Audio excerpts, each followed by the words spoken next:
এনরিকের একমাত্র গোলে রিয়াল মাদ্রিদের জয় নিশ্চিত হয়েছে। ফার্স্ট হাফে তিনি গোলটা করেছিলেন, সেকেন্ড হাফে ব্যবধান বাড়াতে পারতেন এনরিক, কিন্তু গোল পোস্টে বল লেগে তার সেই ব্যবধান বাড়ানো হয়নি।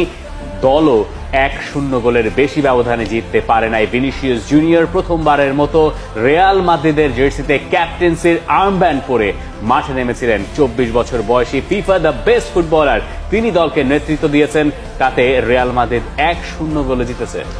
সোসিয়েদাদের মাঠে আনোয়েতাতে ম্যাচের ফলাফল একটু এদিক ওদিক হতেও পারত। রিয়াল মাদ্রিদ সেকেন্ড হাফে ওয়াজ মোর লিথাল। বেলিংহাম বেশ কিছু শট নিয়েছিলেন, রেমিরো ঠেকিয়ে দিয়েছেন, কিন্তু ফার্স্ট হাফে আপনাকে ওই গোলটার কথা বারবার বলতেই হবে যে এই ম্যাচটাতে রিয়াল মাদ্রিদ মানে কার্লো আনচেলত্তি বেসিক্যালি পরবর্তী ফিক্সচার এবং শিডিউল চিন্তা করে একটা মোটামুটি চেঞ্জ স্কোয়াড নামালেন। সেখানে এনরিক নেমে যেভাবে বেলিংহামের ডিপ থেকে বাড়ানো বলটা রিসিভ করলেন, that was class, that was art. Receive করে যেভাবে ফিনিশিং, মানে খুবই ক্লাসিক একটা ফিনিশ।